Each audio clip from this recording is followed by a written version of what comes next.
Okay, folks, here we go. Here we go. Let's have a good show. 1B, stand by. Yeah. Yeah, Take it at midfield. Just go Right now. Go to camera 3. Go to the perfect, just like that. I'll just go ahead. Yeah, graphics 2 is going to be up for the first. Okay.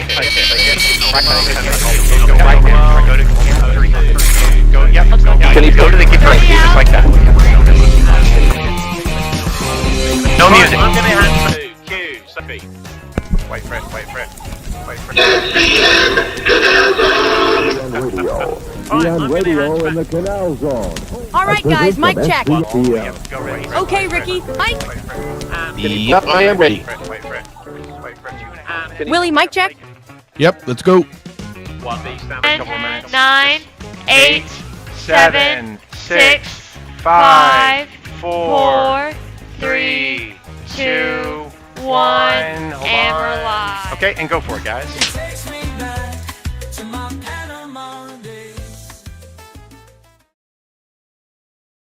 To our Panama Days indeed, which is what we do every Friday night.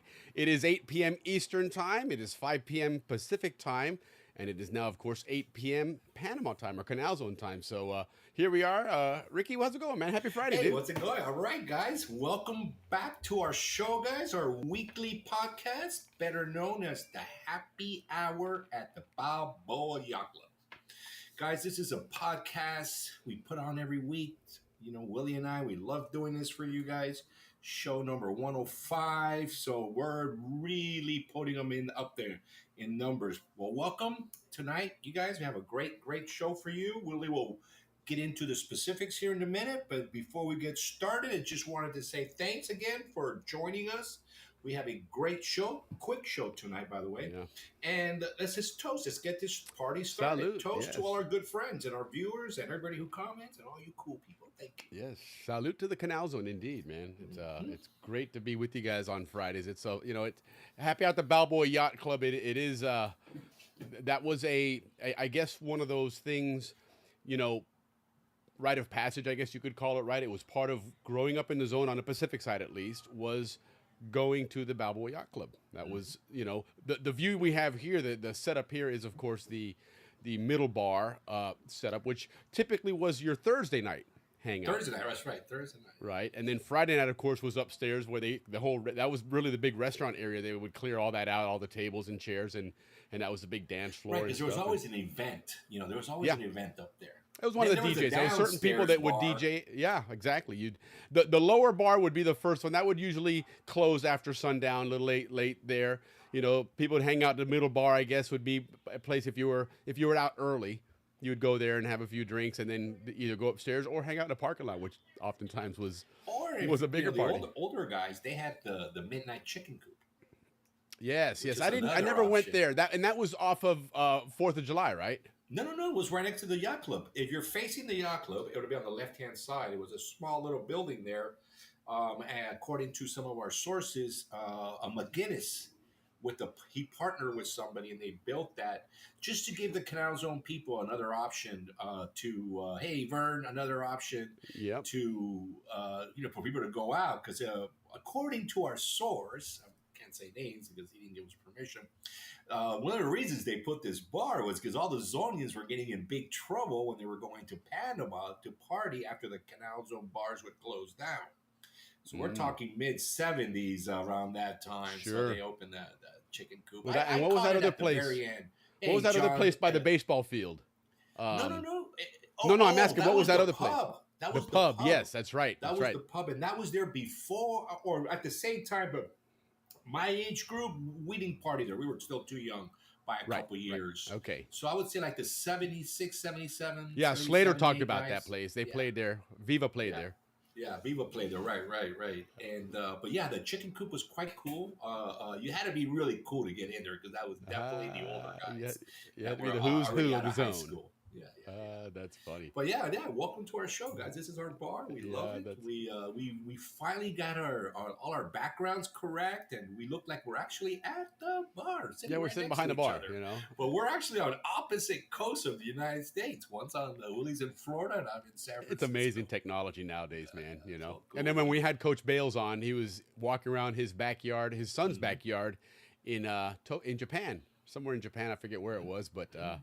Walking around, of course, it was daylight. that guy Yacht, they went right from the jungle to the boat to our show. Yeah, right. How about that? We pulled that off too. That was amazing. Yeah, we got to talk to him before he went on Alex Jones.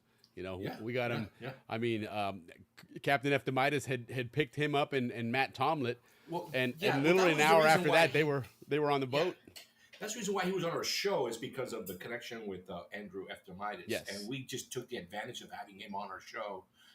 But still, at the time, Willie, if you recall, we were talking about Darien Gap, because that was when the immigration was a big issue, was a big deal. So, I mean, it wasn't very Canal Zone, but we took advantage of that. No, but it was something that was in the news all over the zone in Panama and everywhere. And it was a good show, man. He's brought a lot of viewers. Well, anyways, guys, we have a show about the Atlantic side today. We're going to be talking a lot about the Atlantic side, since Atlantic side's been, everybody's been talking about it. Especially the recent celebrations.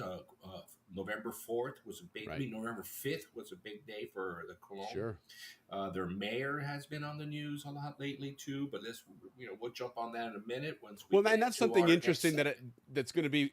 And which Vern just chimed in and said hello, but I quickly threw on Catanzaro's message there because Ricky was talking about the chicken coop. So I'm like, okay, look at these great minds thinking alike there. But John and I went there. That's why him and that's why we go with. So you guys, and Jerry and Gerard and Marco. That was. I don't recall that place. So maybe it came and went, kind of quick. But I think maybe 5 years. Yeah, well, that kind of makes sense because I'm class of '86, so that would be about right. Yeah. By the time I was a senior, they weren't there. They were there until about my junior or sophomore year. Yeah. Makes sense. Yeah. But no, I was saying is that Vern's going to come on here in a little bit, and with a lot of the news recently with the new ports that are going up and stuff. So we're going to talk to him about what those areas are now, and of course look at the map currently, and he can tell us what that used to be. But I always have these questions, especially, we're getting around Thanksgiving, and most of the time, of course, Thanksgiving, everybody ate at home. But if you didn't, or during, prom or Christmas formal or things like that, Panama City had a lot of great eateries, a lot of places you go to eat and everything. And again, I don't know a whole lot about the Atlantic side. I certainly don't poke fun of it like Ricky does, but no, I don't. I always wonder, what do these guys do, as far as where were the places in Cologne? Maybe was there in Panama City, for example, there was some areas there that were considered places that you would go. For example, food. What was an area for food? It was like Via Argentina, right? Had a lot of restaurants. That was kind of a well-known area there. O Barrio always had a lot of restaurants and the movie theaters and stuff. Of course, Avenida Balboa Avenue had a lot of restaurants there and stuff. Restaurants. Yeah, and so I'm wondering what the Atlantic side was like, what Cologne was like, when you were outside of the zone. Kind of like what Ricky was saying just now, that Zonians were getting in trouble because the yacht club closes and they still wanted to party, and so that's when they decided to set up. Go to Panama, and then just get a bunch of too rowdy down there. So it'd be interesting to find out what that's interesting all about. To ask him, like, did they have a Napoli's or Yeah, exactly. Because again, there's Napoli's. That's one of those places where I don't care how long you lived in the zone. If you lived on the Pacific side, you had to have frequented Napoli's at least one time. You had to have been there at least one time, because I think everybody's been to Napoli's. So what is the Napoli's of the Atlantic side in Cologne? I guess it would be. But anyway, let's say hi to some people. Yeah. Richard's on. Good to see you. Hey, good to see you, Richard. Buenas. I saw something, speaking of guests on and some of our Panamanian guests as well. Nodier Garcia, who's been on quite a few times, he has that PRR history, Panama Railroad history, on Facebook and on Instagram. and he's been on the show, and he he has a childhood association with the railroad because his mom worked on what was it, Barra Colorado, wasn't it, the island, I guess, for the Smithsonian, and so she would take the train every day, and they would get off, I guess, in Gamboa or whatever, and then from there, do their thing. So he always had this connection to the railroad, and he's made it a kind of a hobby or a passion of his to put that out there. And today He's I like saw the him. historian, yeah.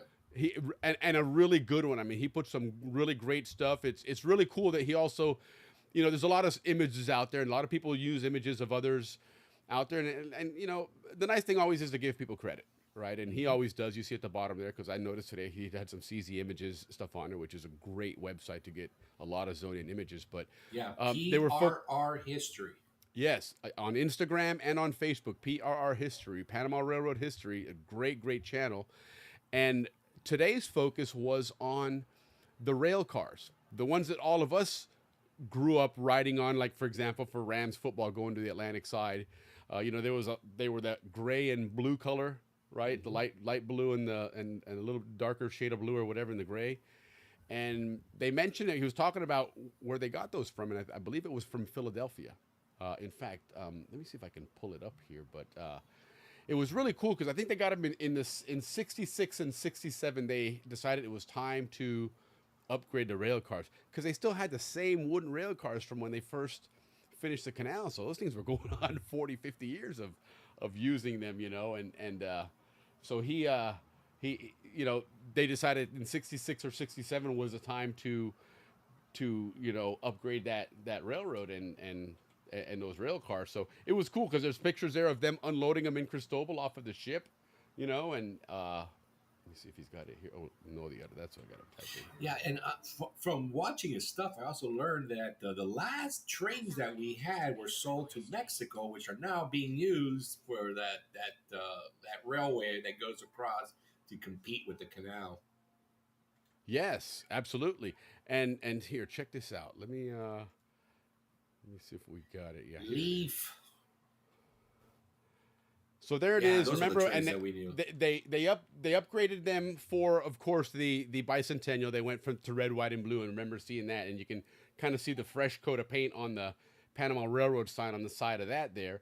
In fact, this here, I would assume, looking at the background there, right? You can see between the building and the locomotive, that looks like water out there.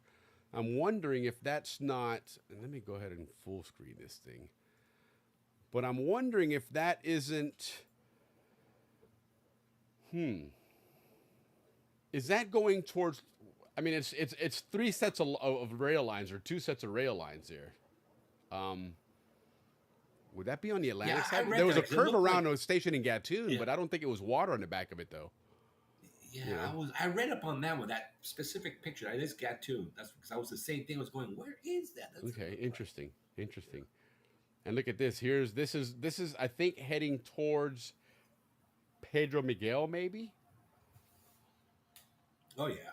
That's the Pedro Miguel locks, maybe, and the Miraflores would be just behind them because it's on the. Look at the hill. Yeah. Yeah.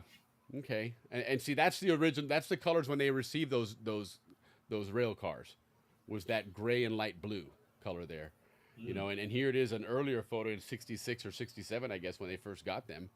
But That's again, that what was we grew up with. Yeah, exactly. And that one there, obviously, you can tell that's the Panama station. Our backs would be facing Frangipani Street. Frangipani. In fact, we'd be right there. We'd be right next to the Theater Guild. We'll be right next to us to our left there. Oh right? yeah, you're right. You're right. That stretch. That's Yeah. That straight stretch before you hit Yeah, that long absolutely. curve. In fact, Yes. look at and let's zoom these in a little bit more. There we go. That's even better. And then what's behind the locomotive there? That would be the library.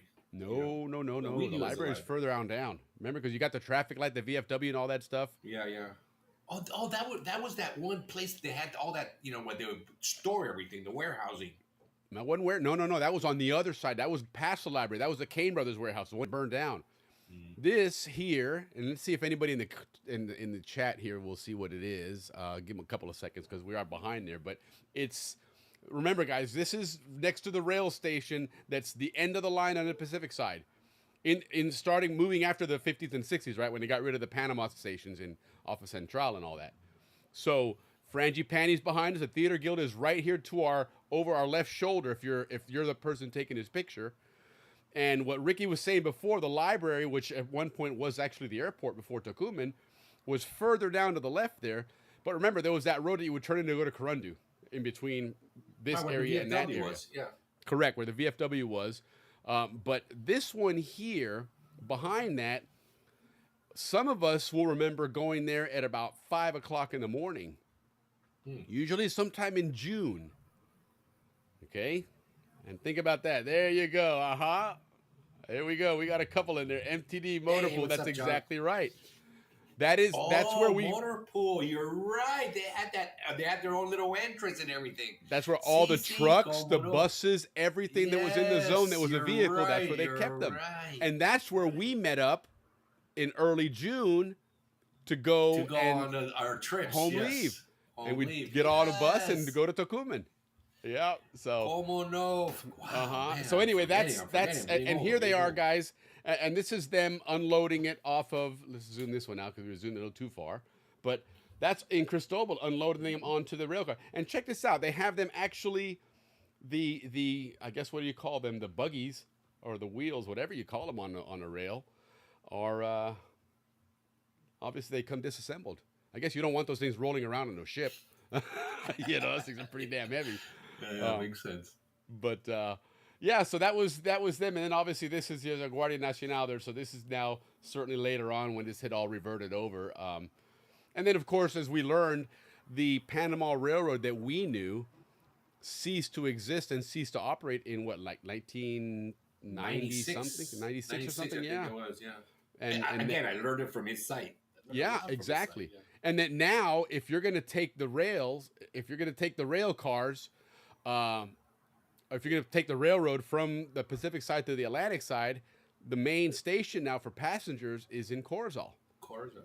Yeah. Which is the last station, right? There's no more Correct. going towards Correct. Balboa. Yep, you got I it. mean, there is, but it's a commercial transportation. Yeah, well, and the rail line that's at the end here, where it used to be in Ancon there or Panama, it's just the remnants of the building. You know, the tracks have been all ripped out of there and everything else, so all that's gone. You know, so. Got you. But Yes. yeah, so that was kind of cool that they replaced those in the '60s, and yeah, so there they are. So that's PRR history. Look them up on Instagram or on Facebook. It's Nodier Garcia. Great site. There's a lot of stuff there. If you want to look at anything and go back to the days of the zone and the Panama Railroad, you know, he's got some fantastic pictures and articles and stuff on there. He's really is a fan of the Panama Railroad, and he does them well, man. He definitely represents them well. So that's the mail car where the conductor. Yes, that's right. That's what that was.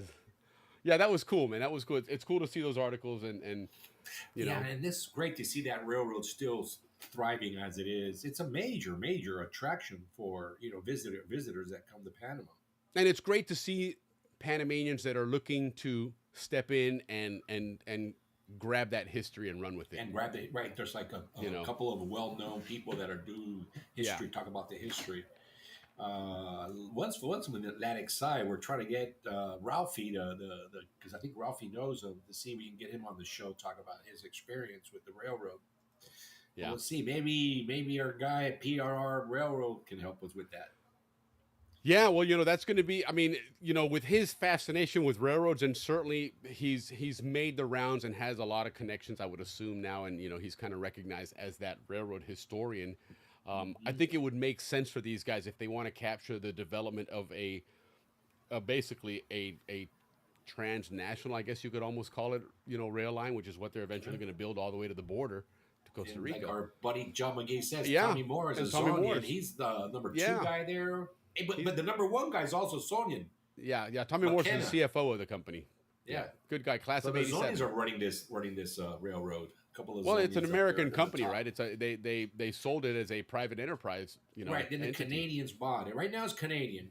And then it's being sold, and I'm not sure if it's gone through, but we've talked about it in Bochinche, to Merck.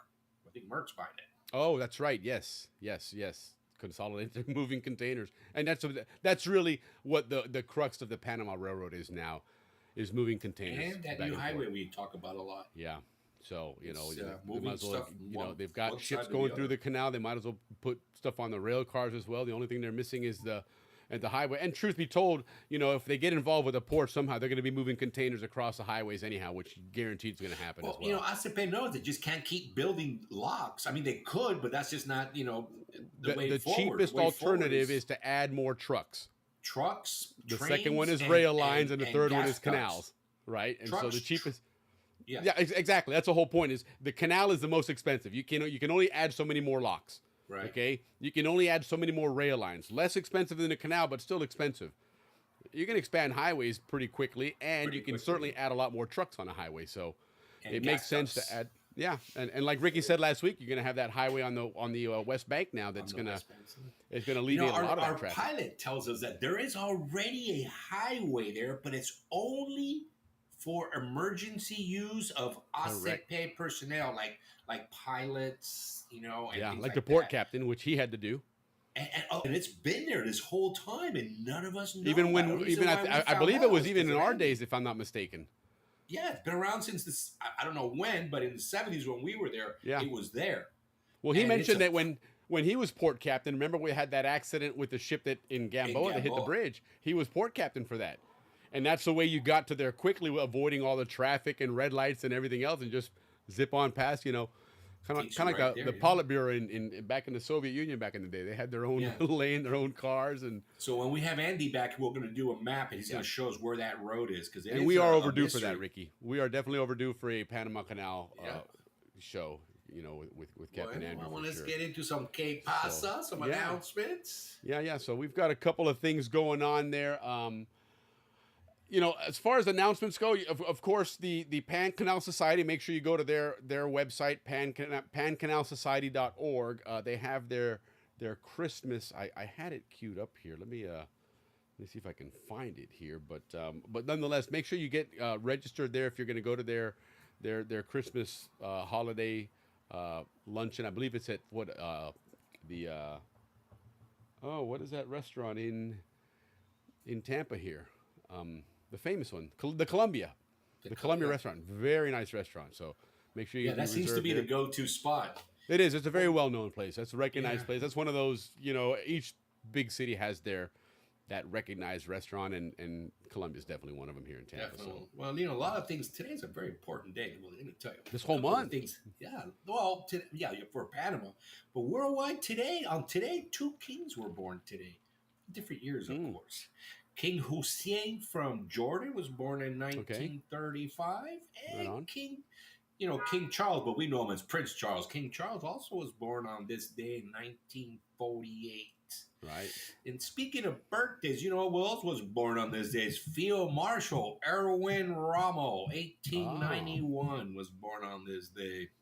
A lot of things were happening this day. A couple So more things, do you guys. know what his nickname was? Erwin Rommel. The something rat, the sand no. rat, or the desert rat. No. The Desert Rats were the U.S. combat guys that, Oh, that was a show, actually. and that was off of a show. Yes, they might have been a squad there, but Yeah.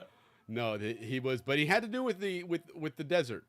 But Erwin Rommel, he was a general, but in the German military, they were considered field marshal was like the rank above that. I guess in like back in the day in the Navy, they used to have Commodore, right? You don't have those anymore, but they were. But now look at that, nickel wings. Yeah, nickel wings were good back in the. Listen, Casey Scove used to go here in Tampa. There was a bar in Tampa. They used to have nickel wings, and used to have nickel beer night. Right And you on. show up there with about $1.50 and change, and you sit at the bar and you get hammered on the cheapest, nastiest beer there was. But that was nice, man. You could get drunk off of $1 and change. Like going Yeah. back Then to on Panama. this day in 2001, you know what ruined it for all the beer drinkers? Xbox was introduced by Microsoft on this day in 2001. So what's Yep. X? I know I bought it. I was an Xbox fanatic back in the day.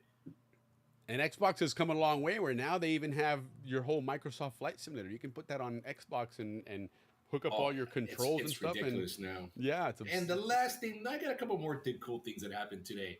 You know how the stock market's like, what, 32,000, 36? I have no idea. it's way up But there. back in 1972, today, It hit for the first time ever 1,000. Oh wow, look at that. That's amazing. It's amazing how those numbers change, and and back then 1,000. Oh my God, incredible 1,000. And I was like, wow, we're rich. Yeah. And last but not least, what happened today was Apollo 12 took off to the moon.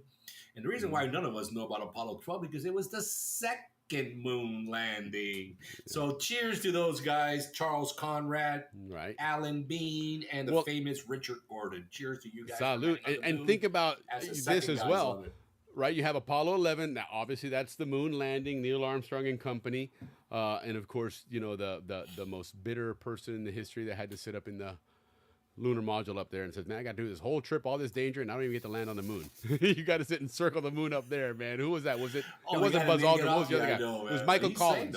Michael Collins was the third guy. He's the guy that stayed up in the capsule there. Yeah, the capsule, right. But then you had Apollo 12, and right, you're thinking, okay. Like you said, it's the second one, so it's not nearly as famous, But even if it had any kind of fame, how quickly did that fade away when the next mission came out, which was what? The 13, right. Apollo 13. That one. Yeah. And that got all kinds of fame and everything for that. So all of a sudden Apollo 12 was like, dude, you don't even talk about that. I know, the forgotten guy. That's why I wanted to mention it tonight. When I saw that, I'm like, you know what? We got to give these guys a cheers. Because they're sandwiched in between the two famous ones, man. Yeah. It's like being the second. I'm the second child. You're the second child. I know that feeling, brother. Absolutely. Oh, that's hilarious. Well, cheers to the Apollo 12. And then I got Romy and the twins behind me. I'm like, I'm the least... I have to remind them I'm in the family. Well, and interesting, talking about rockets and everything else. Yesterday the blue blue goose, like whatever it was. I got stocks in that company. What's the whatever Blue Horizon, whatever the rocket went up yesterday, which is going to Mars, and they landed the booster, which was only the second company that's actually recovered what they consider a large booster, because this was for a big rocket. This wasn't your normal, like the ones for your Starlink satellites. Correct. And speaking of a fellow Zonian, Kathy Kessel, her son works for this company that was putting that rocket up in the air. So congrats to them to get that launched. And people have been talking about this spaceship out there, right? That 3 Atlas, whatever. And they're like, oh, they're gonna invade us or this and that, right? Yeah. So they go around the sun. Most guys took off faster than you can blink an eye, man. They flew by Earth, and they just tuned in the news here, and they're like, we're out of here, man. Never mind. They were out of here so fast. We haven't even heard a beep about those guys. 3 Yeah, Atlas. they went to the sun, refueled, and got the hell out of here, man. Like, we're not messing with those crazy guys down there. They're like, reporter. You're like, trust me, you don't want to know. Trust me, these guys, it ain't worth it. It really wasn't worth this trip. All right. So, moving along. What else we got, Willie? Well, more recently than years ago, and happened today, and actually happened yesterday though. But very interesting soccer. Next year is the World Cup. Okay, and it's hosted by Mexico, United States, and Canada. Really, it's United States because they get the bulk of the games, they get the championships and all that stuff. But Mexico has a few games, and so does Canada. So those 3 teams are automatically qualified. Okay, the 3 top teams. Correct. Panama is part of that same group called CONCACAF, which is the Confederation of Central America and the Caribbean. And they have 3 groups that are in qualifications right now. And last night they played, and Panama went to Guatemala and ended up winning the game 3-2, which is a tough game and truly an extremely hostile environment. Yeah, let's talk about From the moment they got off the plane, they were in the airport. They were being abused by fans. They were there with signs and just picketing them. You would think it was, I don't know, like the South African team back in the 80s with apartheid and everything, where everywhere they traveled, they were hated, and that's, but it's, everybody, when you think of soccer, you think of first, of course, Europe. You think of all the great teams from Europe, Brazil, England, France, Argentina, Spain, and stuff. And then you go, of course, South America, Argentina, Brazil, those guys. And then, of course, you look at the United States and, and recently Canada, but, of course, Mexico, and those teams are strong. But right now, what's going on in in the rest of that conference is amazing. Some of the teams that are there. Panama's had a really, really good team. They had a bit of a slip up in the last World Cup. They didn't qualify, but the one prior they did, which was their first time ever to qualify. I'll never forget that feeling of watching that first game. Yeah. You know, The when the they only walked country out, that cheers when they're losing 9-1. You know, when we got that first goal. it was incredible. Well, I remember that. It was. I was on. We went on a cruise on Carnival. When that first game was kicking off, and I made sure I made several phone calls to confirm. I think I told you this before, to confirm that they were going to be watching the game. And when I got on the ship and they were ready to put the game on, the game's not on. And I'm like, what the hell's going on here? Because I mean, it was a deal breaker. This is the first time Panama's in a World Cup. I'm not missing that opening. Mm-hmm. I'm not missing them walking out onto the pitch even, right? Because even that's part of the whole ceremony and everything. And turns out that, you know, in World Cups, you know, Italy's considered one of those powerhouse teams, except not recently. Italy's had some really bad luck and some bad teams in the last probably 15 or 20 years, in all honesty. They've only qualified for like 1 or 2 World Cups in the last 20 years, which is incredible to think about, you know, with that kind of pedigree. But that was one of the World Cups they didn't qualify for. And the captain of the ship happened to be Italian, and he was pissed off. And so he didn't want to televise the game because Italy wasn't playing. So long story short, we raised a lot of cane. I ended up getting a whole free internet package out of Carnival so I could stream it, you know, onto my phone and go to my room and cast it or whatever. But it was interesting, you know, to see Panama play in a World Cup, even though, like Ricky said, they got their asses kicked. But you know, there's 200 plus countries in the world, and they were amongst the best of the best. So it's like, you know, 32 best, yeah. Yeah, you know, you think of the worst team in the NFL, and you can laugh at them, but you know, if you play on one of those teams, dude, you are still an NFL player, right? You are still amongst the elite. You know, the few that get picked out of the literally hundreds of schools that have college football, and all these players are vying for a spot in the NFL, and you get picked. So even if you're you know the Cristobal Tigers of the NFL, you're in the NFL, you know, and the Auburn Jets. So yeah, the Auburn Jets, that's even better. But going back to Panama, Johnny. Sorry, Johnny, we're not making fun of you, Johnny. Yeah, no, we got Vern coming on tonight. We can't be ripping on Cristobal too much tonight. Cristobal too much. Because listen, Ricky always any chance he gets, he will rip on Cristobal. So we always got to try. No, I love Cristobal. So anyway, going back to Panama now. So they won last night. Okay, but so did Suriname, and that's what's interesting. This group here, there's 3 groups in the CONCACAF region, and what they're doing as far as qualifying goes, the top 3, the top 1 of each group advances, and then they're going to take the next top 2, I believe, and those guys are going to play in a qualifying tournament with countries from Europe and from Asia and Africa and whatever else, and to try well, that's the way it used to be, but no, now it's going to be a whole new round robin tournament. Oh, I see. Yes. Yeah, okay. So it's going to be kind of interesting, but obviously you would rather qualify now and then have time to prepare, you know, as opposed to being in a qualifying tournament, do some prep. A wild card round. Exactly. So as it stands right now, Panama and Suriname are tied, but Suriname has a tiebreaker, which in soccer, the tiebreaker is goal difference. And as you can see, the goal difference here is 5-2. So right now, Suriname has 5 goals more, 5 goals in favor versus Panama only having 2 in favor. So if they both win their next game, Suriname is the group winner simply because of the goal difference. So it's kind of odd to see because Suriname is not considered a soccer powerhouse. It's like, where do they guys come from? But that's Group A. In Group B, interesting standings here for what it's worth. Again, Curacao. When have you ever seen Curacao be a soccer powerhouse? Jamaica's they've got a good team. You know, a lot of British players, you know, play in the Premier League are from Jamaica, and even some from Trinidad. So you know they're a little bit more of a pedigree there. You know, in fact, Trinidad's more of a South American pedigree actually there. You know, Trinidad's actually right off the coast of Venezuela. I know, like 7 miles, something like that. Yes, it's amazing. It's considered the Caribbean, but it really is. It might as well be a part of Venezuela. Well, we found out why they say the Caribbean, because the Caribbean sounds warm. The Atlantic sounds cold.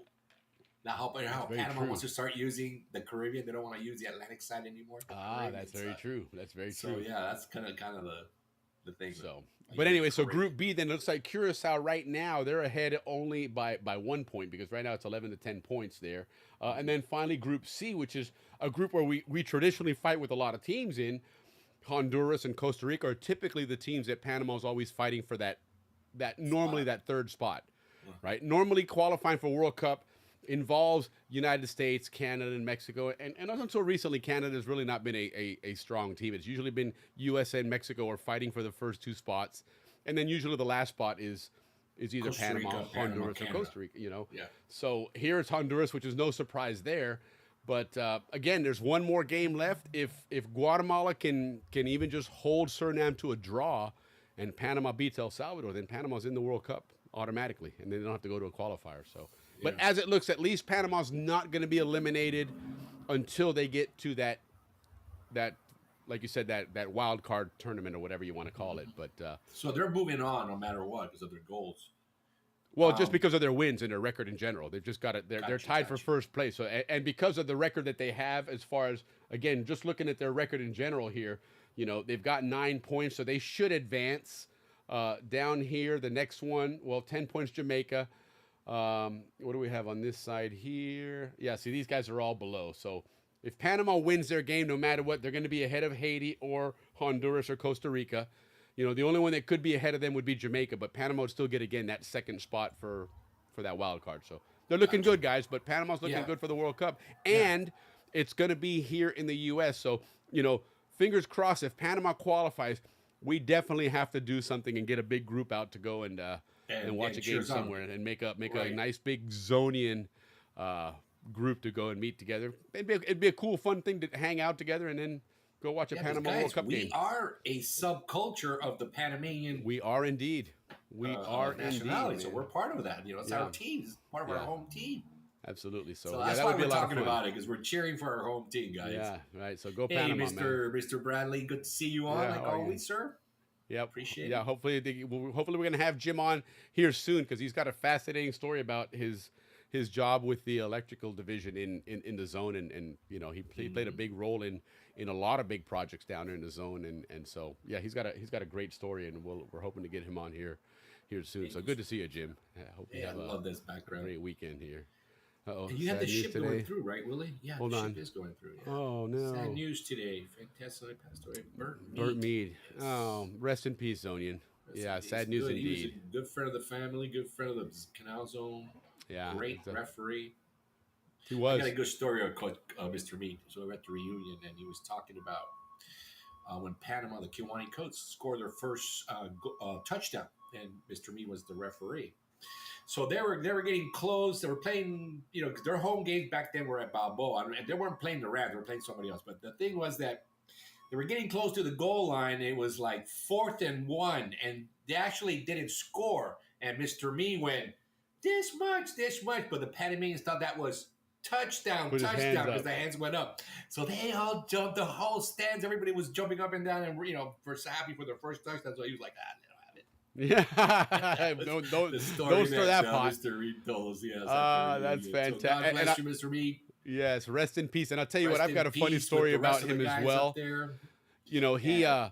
when we were doing that Rams reunion last reunion, not this one just passed in 25, but in 24, we did an actual Balboa Rams reunion at the Canal Zone reunion in Orlando, and a lot of people came and stepped up and you know shared their memories and their thoughts and stuff. Remember, we even had Kopsky from Albrook Jets. We even had what's his name from Cristobal.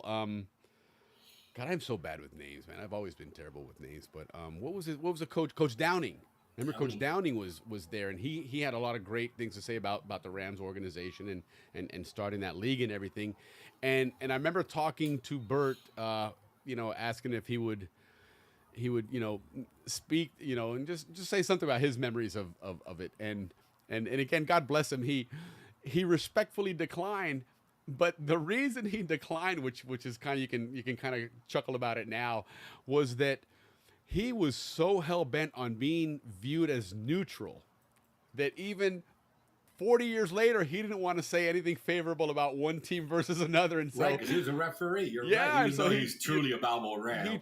but he truly wanted to give that appearance of being completely neutral. So, even 45, 50 years later, to be like, hey, the Rams were great. We'd be like, oh, you see, you were biased. And so he was like, I'm really sorry, I can't. Yeah, because Mr. Morris too. He had to also do the neutral.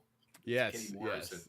and But they were all Burpee, Balboa folks, man. And that was the beauty of it. We were all lived in a small community. So outside of the military bases, it was everybody that was there involved was, my dad, Canal Zone Police. He was the player agent. He's the one that weighed players in. Mm-hmm. And I remember him having to tell a player one time, Clayton, that he couldn't play, even though he made the weight, because he had run him so bad that they had to help him up onto the scale. And my dad's like, you can't get out there and play like that. You're gonna get that killed. Was my age group, Armand Benson, and then he was so weak. Everybody thought he was going to dominate the game, and he was just so weak that didn't do anything. And that's what my dad said with this other kid. He's like, "There's no way I'm going to let this guy in if he's going to get hurt. You can't defend yourself when you're that exhausted and tired. My brother used to have to go through that stuff. My brother played lightweight only 1 year. No, heck no, man. Now, listen, I jumped on that scale with helmet and pads on, and I still made the weight, man. Yeah, I could have the ball in my hand, and I still made the weight. We're going to move on. Vamos para... Sí, bueno, no hay apuro porque estamos esperando, but, que no ha llegado el muchacho. But, where are you? You've been out with us. Actually, you know what? While we're speaking of that, let me show you a couple other things here, because Warren Gibbs, remember him? He was on here with his son Stone Gibbs. Brenner wasn't able to make it, but they have a really cool tournament coming up here. Let me see if I can pull this up here and share this screen here. But they're actually going to be in, I believe it's in Orlando. Let me double check that here. And he just had another really cool tournament. But yeah, here it is. Okay, there it is right there. Let's pull these guys up here. Yeah, these guys were a lot of fun to have the other day. That was really cool to see them on there. There they are. Let's go to full screen. Okay, I'll get that on here. Yeah, so these guys, like I said, they're going to be, it looks like this one was, let me see what he said on here. And okay, this was last week. This was last weekend. Look at this guy. Man, you need to be focused on the fight, not on the camera. Because he's about to tell you Is that the one move that he was telling us about? Maybe that's yes. Well, the crowbar or something. The Camoran. The Kimura, that's it. The Kimura, yeah. Look, he's definitely this guy. Look at, look at that, man. Okay, so check out this technique here, guys. All right, look at his feet, right? He's got his leg wrapped around his waist, and then he's using the top of his foot and his toes to hook his other leg. And that's the lock on there. And then, of course, the other leg extends to pull his knee in. And then the arms, of course, have gotten, once he gets under that chin, it's over. You're done. Yeah. You'll just, Yeah, I can almost tell what the kids yelling, Uncle! Right. Yeah, and then I guess what they tap, and that's their thing there. Warren, there's Mr. Gibbs right there. That's today, right on. Warren, good evening, brothers. Update from Orlando. Yeah, that's cool, man. So let's see if we got. Oh, there he is. Okay, here it is. Good evening, brothers. Update from Orlando. Yes, you did. Warren. Perfect. All right. So is this what's going on right now, Warren? I know again he's just a bit of a lag on the delay here, but yeah, November 14th. So it's happening right now. Okay, that's an arm bar, is what he said. Okay, so arm this bar. So that is this an is happening arm right now. bar. Our Okay. Zonian grandkids whooping some. Mm-hmm. You know what? Absolutely. Well, and again, they're very proud of having that Panama flag, and they display that every time, man. So very, very cool. Yeah, November 14th, Orlando Open.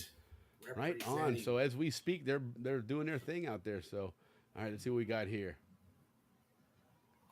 Oh, Vern can't log on.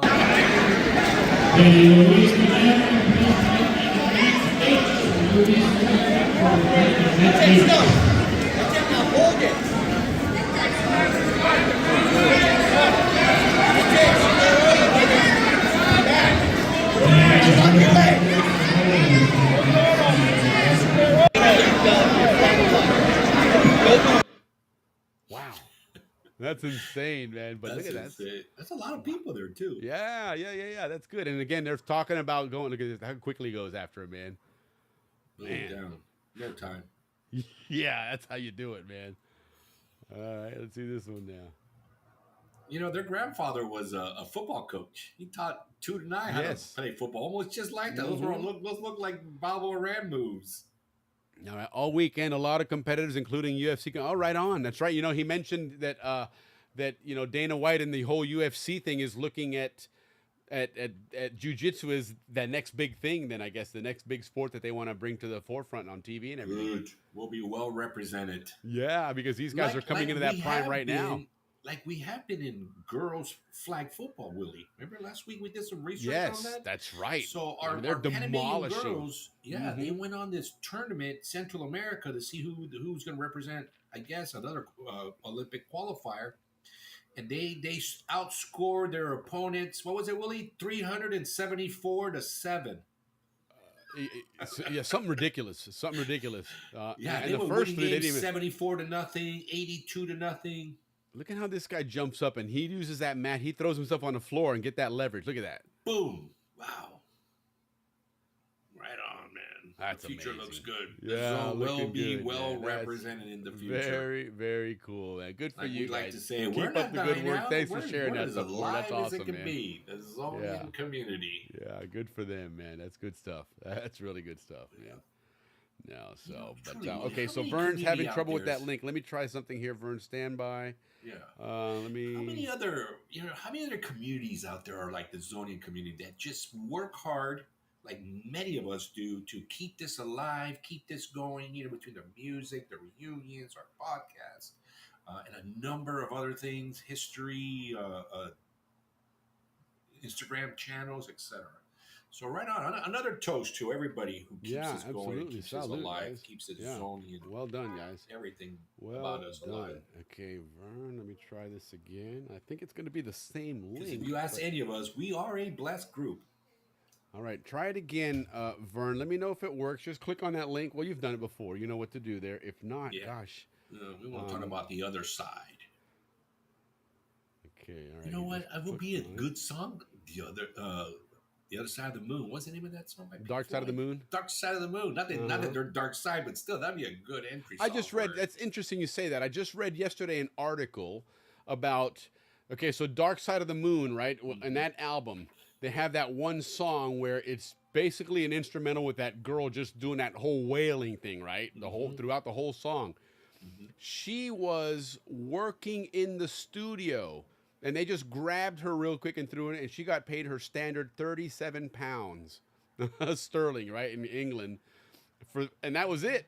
And that song has become iconic, and that voice is just, as part of that song. Because the entire song is just her, again, for lack of a better term, I don't mean any disrespect, is wailing. Yeah, it's nonstop, and yet all she got was 37 pounds, man, which I think they said there's equals to another about $400. Yeah, another similar story is Michael Jackson and Eddie Van Halen.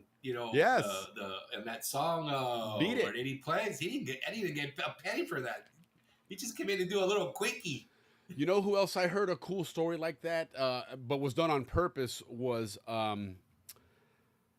that song Manic Monday. Remember the Bangles?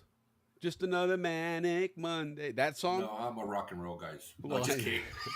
That song, I know, I'm ashamed. I'm sorry. I'm at the bar. I'm drunk. You set yourself up for that, brother. I did. That's why we have a cage up here, guys. So when you start going all Blues Brothers on us and throwing shit at the cage, you don't hit us with it. But no, that song was written by Prince. Wow. And he sent it to them, and he goes, here. And then he went and watched them record. He goes, and I stood in the background. I didn't want to be an influence on them or anything, but I figured this song sounded like it would be something they would do. No shit. And that was what really put them on the I like map. Prince. Yeah.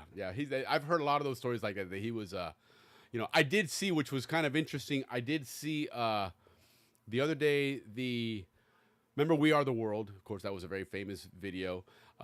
The actual documentary of them recording it, and it's kind of a fascinating story because if you think about it, you got 12, 15, 18, whatever superstars all in a room for about 12 hours, and they got 12 hours to knock this thing out, man. And there's back then it was for a good cause. Remember, there was a lot it of was, famine but going on even in Africa. correct. What's the producer, the famous producer Quincy Jones? He's the one that produced Quincy it. Jones. Page And- not found. Well, looks like we're all Atlantic All side right, no, tonight, hold on. guys. I'll find something here. Well, we'll try something. In the meantime, we do have a little bit of yeah, let me regenerate. Okay, hold on. not dictionary, but spillway. No, I got it. Let me try this one. I just regenerated a new link form. I didn't realize I could do that. But no, what I was saying was that Quincy Jones apparently had put up a sign that said, "Leave your egos at the door," because he realized you're bringing in people all the way from Michael Jackson to Bruce Springsteen. I mean, Everybody the was works, there. man. All of these, Diana Ross, you name it, they were the they're who's all who there. of music, and as you can imagine, every one of these people, no, we got to do it this way, or I want to have the lead part, or and he's like, Back then, Boy George was huge. right, but that was part of the European, scene Yeah. out there. That was that British invasion. Oh, I guess. that's right. Was there like? Did he mix them together? Right, there was like No. Brits They thing. had Live Aid was the one that Yeah, the no Brits, they they had, had theirs and we Feed had the ours, World. Their gotcha. song was Yeah. Feed the World. Yeah. And that's what. So here's what happened: was Harry Belafonte, which was in the video as well. He's the one that called up Quincy Jones, and he goes, "What's America going to do here?" And in particular, what's the black community? Because this was all in response to the starvation in Africa, the famine, right? And so it's like, what's Black America going to do? And which obviously music was a big part of that. And so that's kind of where this came to be. And obviously they got all kinds of stars there, but it was interesting to see that and how all that stuff came to be. So, all right, I regenerated a new link. Hopefully this one works. If not, we'll Yeah, because I love our Atlantic side chats. it's fun, We man. And learn Vern knows so his stuff, much. man. He knows, Yeah. he's very familiar with it. Oh, there Oh, we there go. I he think is. we Right have on. liftoff here. So I think we have succeeded here. Let me go ahead and get him queued up here in just a moment here. But let's see. In the meantime, you guys, our show once again is brought to you by. Oh Howler yes, Monkey. that's what we're gonna do. Absolutely. Look at you, Yeah, man. Howler Johnny on the Monkey, spot. Our 6-month sponsor. We're really happy for that, guys. By the way, thank you very much for sponsoring us.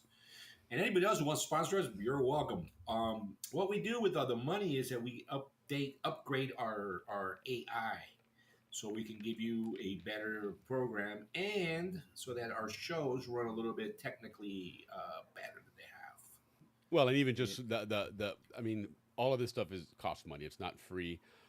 So we, So we do have to- appreciate all the sponsorship. We do, guys. but And the yeah, show Howler you guys Monkey have Sauce done well. is it's two Zonians, okay, Conan Herring and Tommy Ellis. They've got a fantastic hot sauce. There's 4 different flavors. You can see one on the bar there, the Amarillo. That's my favorite. But they have the original sauce. They have a Green Verde sauce. They have the Amarillo sauce here, and then they have a hot one, which is got the extra heat to it.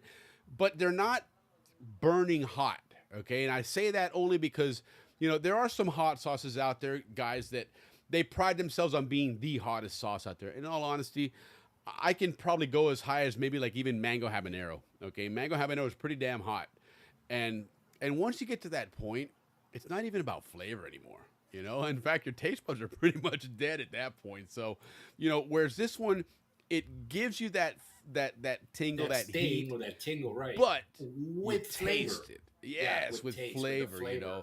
And it is a tropical flavor, It's just not like a bunch of condiments or a bunch of spices. They use There is ahichombo. there's a tropical flavor to it. I don't know if it's 100%, and paprika it's all or what it natural. is. No preservatives, so you make sure you shake it up because it does settle, but it's got Oh, you it's always got gotta substance to it, shake. and Gotta so. shake the bottle. But anyway, they are a great sponsor. We're very, very fortunate to have them on. We're very grateful, and so let's give them a little love here and check out their search for a new spokesperson. Who right now we know of one of them, but there's a couple more of them coming Balboa. out there. But Balboa, let's take a look at what these guys have to offer.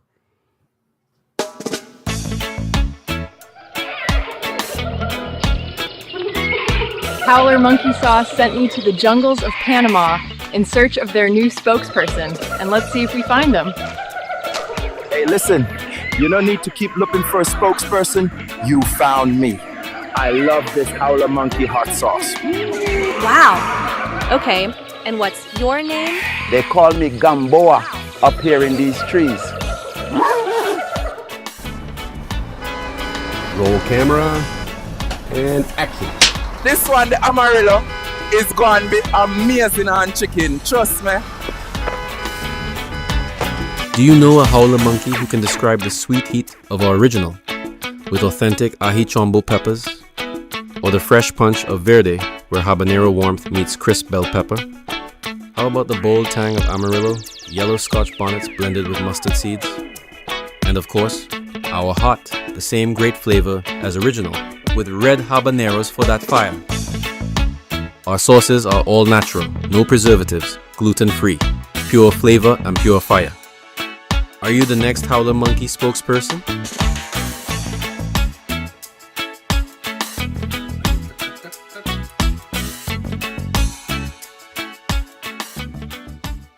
All right, there you go. Uncanny flavor. Yes, indeed. And again, my favorite is the Amarillo. That is a fantastic one. They are available on Amazon. If you're in Florida or anywhere in the Southeast where you have a Publix grocery store, I know they're at Publix. I don't know which other ones they're at, but you can get them on Amazon. You can order the whole 4-pack of them. Holidays coming up. You got a lot of good eating. Make sure you get it flavored up right with some Howler Monkey sauce, because it's some amazing sauce, and give some Zonians some love, man. So, but anyhow, Vern Couturier, our Hey, guys. Atlantic side correspondent. Welcome back, man. Hi. I love the background there, man. What do you got there? What kind of fish you got in there? I have an angelfish. I have some mollies, some tetras. There's a few catfish that have decided that they would rather hide than be shown. Yes. They hardly come out, I swear. And a lot of snails. Yes. Yeah. Well, they keep the tank clean sometimes, but then every so often you notice that little pattern there where they lay the eggs, that they stick them onto the glass. I remember growing up, we had a lot of fish down in Panama. You know, something really cool. In the interior, like in El Valle and areas in there, in the rivers there, a ton of swordtails. And they were wild swordtails. So they had that kind of the greenish color with the kind of the stripes on them. They weren't like your orange ones and your aquarium ones from the store-bought ones, and they were usually pretty big. The males were pretty good. No, I was hoping that sometime during the time that you would actually talk about fish, because this has been a hobby of mine since I was about 7 years old, starting down in Panama. Well, we're going to have to do that then, because, and I'll bring my dad on for that one, because my dad was very much a fish aquarium hobbyist himself. We've been to so many places in the interior and caught tropical fish. We used to, when we would fly back to the United States, back to Panama on home leave, we would always stop in Miami, and there was a fish store that wasn't too far from Miami Airport. And we would go there and they'd get them. They'd put them in the bag and they'd fill it up with oxygen. And it was good for 3 or 4 hours, which was enough time to get home and put them in the aquarium and just have, a different species. And I remember in Penonomé, the rivers out there, the plecostomus, right? The suckerfish, those things are like 5 and 6 feet long out there. Oh yeah, no, they get huge. Yes, they get huge. Yeah, how big those are. I don't have one of them in my tank. I could. But the problem is that they get big, they get aggressive. Yes. And I've experienced that where they've killed my other fish. Yeah. Yeah. We ended up going, there was a place in the zone right by Corundu Junior High School, the Chinese market. They had a little Chinese market there. Right. And they sold some tropical fish there. And really? That I didn't know. Okay. In the back, there was a little back area there, and I bought 2 piranhas. Yeah. And this is when I was living in Los Rios. We actually, at that point, had built along the side of the house a bunch of fish pools out of concrete. And I had one of them was about a 4 foot long, maybe 3 feet deep, and maybe a foot wide. And I had 2 piranhas in there. And they ended up getting pretty good size. It was cool, man. It was interesting. But yeah, we'll definitely have a fish show here. But that'd be cool. Yeah. Hey, going back to, you were talking about the railroad earlier. Yeah. And one of those pictures, I don't know if you caught my note or whatever there, but the one that you said, the double track, and there was a building in the background. Okay. That building, on the other side of that building is where all the tugboats parked for Gatun. For the lock. Okay, so it was in Gatun then. Okay. It was Gatun, right? And then right next to that, if you had been able to pan to the right in that picture further, was where the boat launch was. And if you did the Cayuca races and so forth, that's where the Cayucas came out of the water at Gatun. Perfect. So that's give you a reference. So that's where that area is. Yeah. Okay. Cool. That's cool. Good to know. Well, we're Never going to look know. at the map here a little bit later. So We'll show you on the map because we're going to pull that up here in just a bit here to talk about that. So cool. Well, let's, one of the things we wanted to talk to you about, a couple of different things that we want to kind of pick your brain about, this was, and thank you for jumping on short notice because it kind of was thrown in, last minute, but, yeah, you got me nervous here, so just so you know. We're not going to put you on the spot here, and Ricky promised not to rip on the Atlantic side so much, so we should. Oh, you can rip on them. That's all right. But You're tough. There you go. Right on. No, the two questions were, one was Cologne, right? Mm-hmm.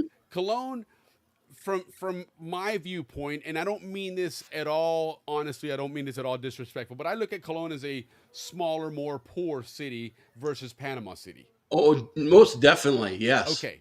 Yes. And so from that standpoint then, right, we were talking earlier on the show tonight about places you go out to eat, right? And there was a couple different areas that were known as the eateries or the shopping areas or whatever. What was the deal with Cologne? Was there those areas there? And I imagine probably smaller, but... I do not remember us ever going into Cologne, the city, to a restaurant other than the Hotel Washington. I went to the Hotel Washington a few times, and they had a restaurant in there. And that was kind of right next to the zone, though, right? Wasn't it? Well, that was out right on next to the bay. That was right out there on the bay. Cologne to get there. So you had to travel all through the heart of Cologne to get there. Okay. So when I was thinking about all this, granted, I was a kid when I was there technically. Right. And all that. And the thing that I remember was the railroad ended right there at the border in Cristobal, at the border with Cologne. And you could, if you were to get off the train at that point, you would be right at the border of Cologne at that time, at least during the 70s. And there was a street called Front Street. And that had a bunch of shops along it. And I don't know, I was into radios, and there was an electronic shop down there. I would go down there and barter with the guy all the time on stuff. I think I must have had a new radio for my car when I got it almost every other year. Right. But I mean, that's kind of what I remember. And then the other thing is that just like Panama City, I'm making a bit of an assumption here, but I'm sure that you were probably told either by your parents or by people, this is an area of Panama City you probably don't want to go down to at night. Oh, yeah. Right. For sure. Okay. Right. Well, Cologne was like that also. There were areas that you were warned, don't go traveling through this particular section and so forth. Right. So prom night, right? Not my prom, but you could go to a prom for the other classes also. Sure. Okay, so I think this was like 1977, Alan Mott and I had dates, and Alan, his father worked for an oil company, so he was an American, but his father was a civilian, and so they lived in Cologne, right along the shore. Okay. And anyways, I drove that night, and I had to go drop him off. Well, we're driving the area that we're supposed to be able to drive through and so forth. I end up with a flat tire. Oh no! Of course. This is at 11 o'clock at night. Yes. At night, no lights. I mean, this was and all that. And I swear, Alan and I, we changed that tire so flipping quick. We were so worried. You're like, I don't need 3 lugs. Come on. We already dropped our dates off. Our dates weren't in the car. It was just him and me. Oh, good. But good. But yeah, that was kind of scary.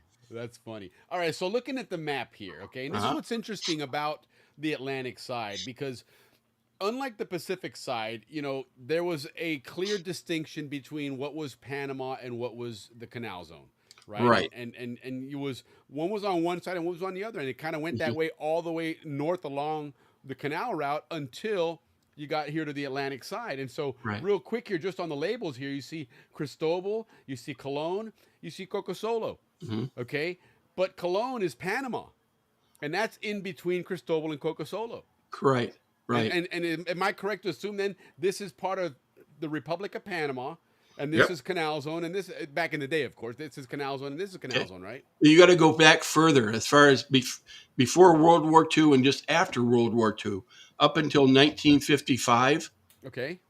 That upper area of Cologne, so that area up where the Hotel Washington is, where the high school was, or is, I mean, the high school building and so forth, that was called New Cristobal, and that was Canal Zone. Okay, and now where on this area here that we're zoomed in, where's Hotel Washington? I don't. Can you zoom in a little bit more from the very top portion? Keep going. Okay, stop for a minute. Okay, go to your left. See that blue? That's a swimming pool. The Hotel Washington is right there. This one here, this big Yep, building that's here? the Hotel Washington right there. Okay, that building. cool. Ah, there we So go. right on the water. Nice. Mm-hmm. Oh yeah, yep. We have through in the 70s, quite a few of the classes had proms and or home, celebrations and all that stuff at the Hotel Washington. We would go there for some of our proms and so forth. Interesting. Okay, so now we've got So that sort of mark like on the there, Tivoli for us. Yeah, that's what I was going to say. Yeah, it kind of, it would have been that, the only difference is that the Tivoli, and you can correct me if I'm wrong in this, because I was only in the Tivoli once in my life, as I remember. That's at one least. more than me. But the Hotel Washington is masonry, and I believe the Tivoli was all wood. It was very rickety, I would look at. In fact, I think, wasn't it John Huston or one of these guys chimed in one time and said that back in the day when you had those parties at the Tivoli, that building was rocking because it was all wood, man. Well, I know they closed it because of the termite. That's the reason why they got rid of it. They just well, I'm sure. Yeah. Absolutely. So. Oh, so that's the condition it's in nowadays. Huh? Yeah, it doesn't look great. When I was there in 2023, we walked by there. We drove by there, and it looked like it was in pretty bad shape. Okay. Yeah, interesting. It needs some love. Yeah, definitely. It was an iconic hotel. Remember that? Oh yeah, sure. Oh yeah. Back in the day. It was beautiful inside. The ballroom area was beautiful. Interesting. Yeah, that would be So that would be a New cool thing to get some Cristobal. history on it. That area would be known as New Cristobal. Yes, that was called New Cristobal at that time. Yep.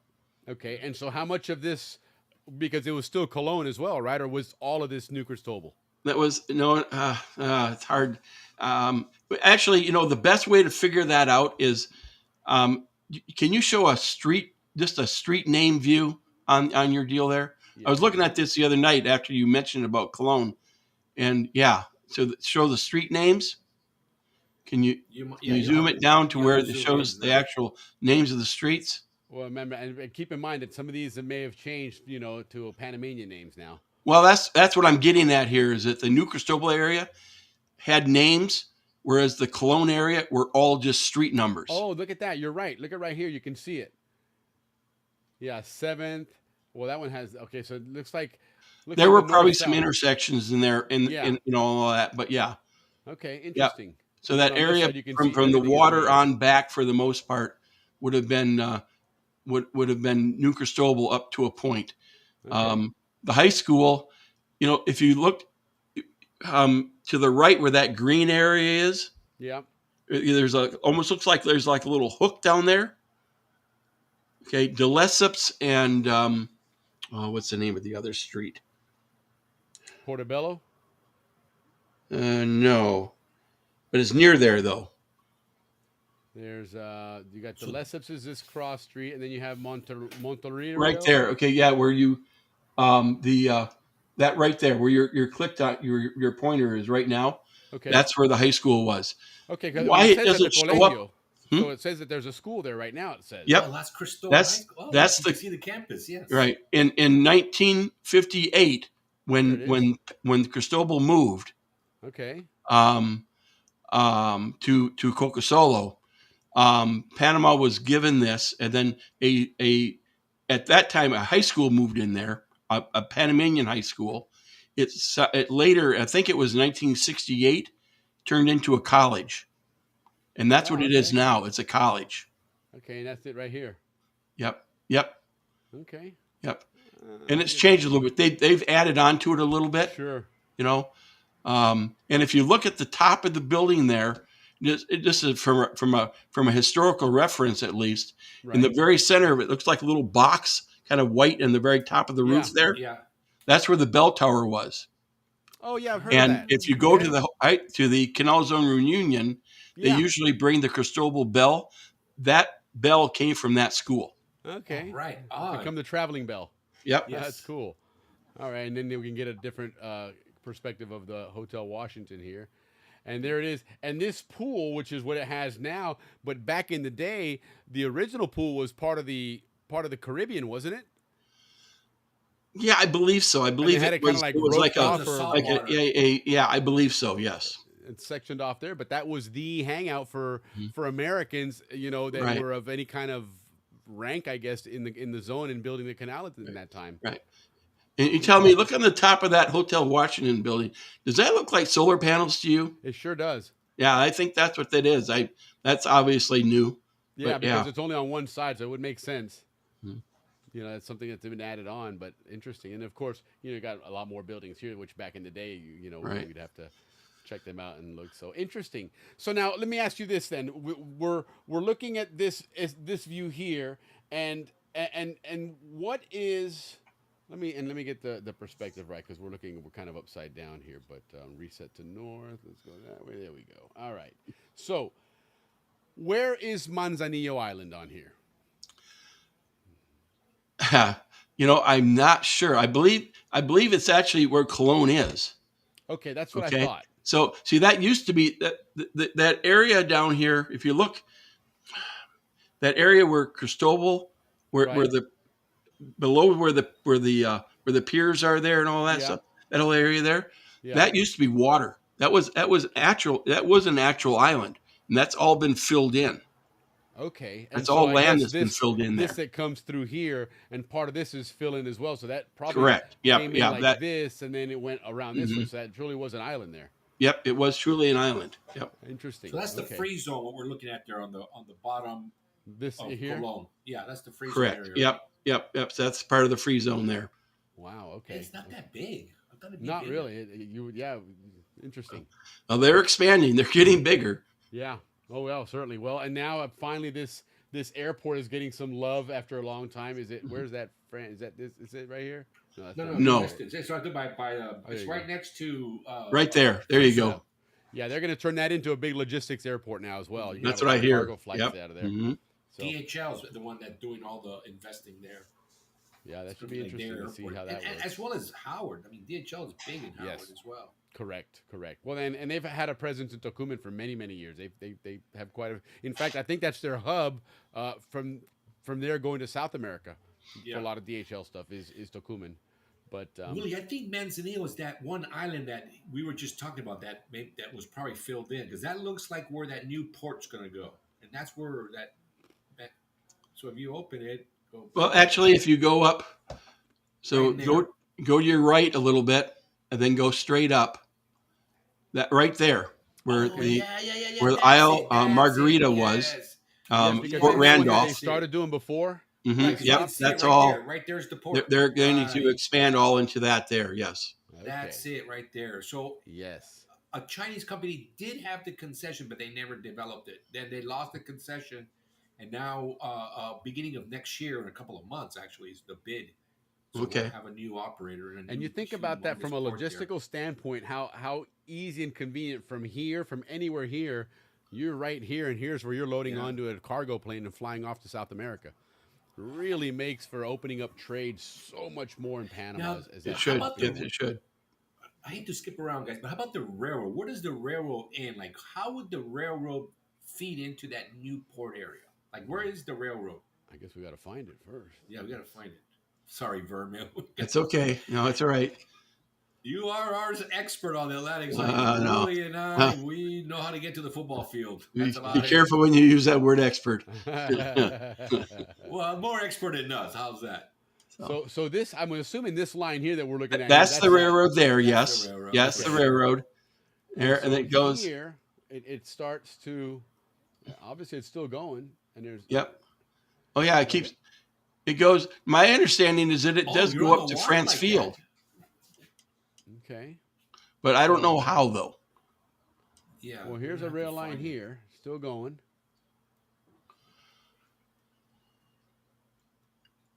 Here we go, and here's where we start branching off. Okay. Now we got a rail line here. There's a stub here going into this port area here. Yeah, you can almost see that right Yeah, there. that's going toward Cologne, and then maybe to the. And there's one right here. Well, that's going by Mount Hope there. Yeah. That's where you would have gotten off the train to go to football games. Yeah. Wow, really there, huh? That close to. I thought that was back here somewhere. I thought we were way down there too. Unless you guys got off at Gatun, but I don't think you did. No, we got up at Mount Hope. Yeah. Mount Hope, but So right this where is the Mount cemetery Hope is. around here, huh? So where would the football fields then be from here? The CHS football field. It was right next to the high school. So you got to go back over to France Field area. Oh, that's right. It was right in here somewhere. Yes, it was, and the building is still there. It's about the only building left. Okay, so let's see if we can identify it. Let's see if we can spot it here. Okay, I see it. That let's see. It's almost in the center of your screen, and it's kind of that red clay area there with that right there. There it is. Yep. That's the old high school. Wow. So the football field was right here. The football field it was right in front of it. Yep. Right there. There was a pool right here. The football field right there. Yes. Exactly. Oh my goodness. So Isn't that crazy? Yeah, it is. I know. Wow, that's hilarious. I spent a lot of time in that pool. Yeah, Canals was just going to turn into one big logistic hub. Yeah, it definitely we is. can save more towns, but it doesn't look like it. No. And that's really what the canal zone is it's the operational areas for the canal. Yeah. As far as the country of Panama goes now. Yep. You know. Yeah, look at and mostly commercial, very little residential. Mm-hmm. Yeah. You know. Well, that's fascinating. That's very interesting there. So the train goes all the way up. And I imagine they're going to expand that as they start growing that area because it looks like there's only one line here, and you got to. So here's the rail cars that here. New port up there. You got to get to the. Okay, trains. that's where it goes in. Okay. So look, here's a line here, and that's the one that's splitting over here somewhere. Okay, right here's a split. Well, look at that. Is that what they call the four corners right there? So there's an overpass here. Okay. In fact, let's do this. Let's look and see what this looks like from here. Look at Cologne. Okay, so there's the rail line. Yeah, that would be the Four Corners area. I remember that now when we were there in 2023. Yep, that's Four Corners. It certainly didn't look like that when I was there. Man, oh man. I mean and so the rail line here, it's only the one line, it seems, right? Mm-hmm. And where does it branch for these people? We're still going. Okay, right here. Turns left. Yeah.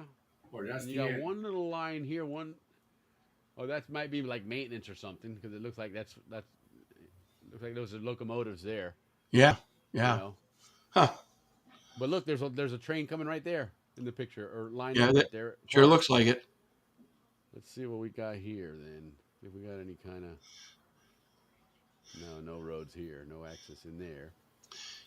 Because up in that area is really industrial, right? There's no like canal zone towns up in this area. Not anymore. Like no. I mean, here's Coco Solo. There's not one single house there. No, they're all gone. They tore them all down.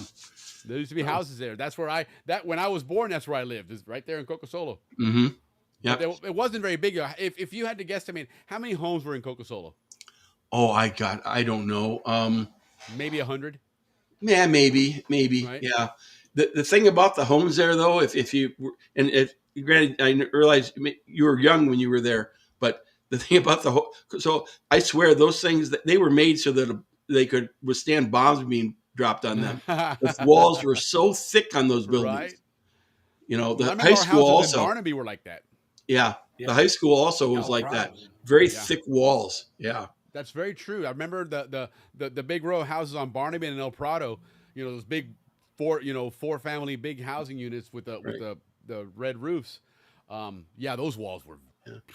God, even inside. Remember, you had that what you call it, a foyer area for your front door. Yep. And I mean, and that was long, but you had those walls with the openings there, and that wall had to be damn near eight inches thick. I think so. Yeah. Or Well, more, the thing yeah, is, it's the like houses 12, look huge from the outside, Yeah. but when you went inside, was it a wasn't tight quite as fit. big as you thought it was. Right. I grew up in those houses. Yeah. That's cool, man. That's amazing. So this all went away. I wonder when this all started to go away. Because obviously it's been a long time for us now, but Well- and you guys started going first in the Atlantic side. Yeah. Well, I believe the last class at Cristobal was 95. Okay. So, and I think at that point is when things really started to change. Sure.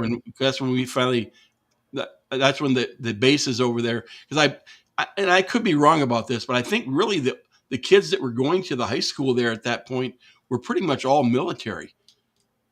I would think so. Fort Davis, was still active, I believe, up until pretty close to the end there. And so I could be wrong about that, but